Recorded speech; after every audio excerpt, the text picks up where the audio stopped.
Mga kapuso, karon pa lang nakasinati na og mga pag-ulan ang hinatuan Surigao del Sur tungod sa epekto sa Tropical Storm Kabayan. Dinhi sa hinatuan Southern College, temporaryong gihiglin ang mga nagpuyo dool sa coastal area sa hinatuan Surigao del Sur. Nagpabilin pa ang kahadlok sa uban sa nahitabong linog.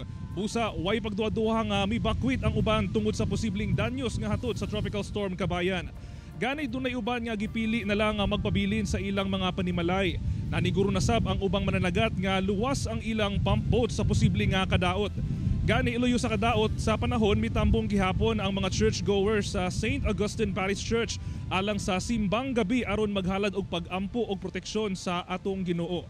Sa inisyal nga assessment sa hinatuan MDRRMO, wala sila natala nga danyos nga hatod sa epekto sa musuluray nga bagyong Kabayan. Apan naandam ko sila nga kanunay sa unsa mang tawag nga manginhanglan sa ilang tabang.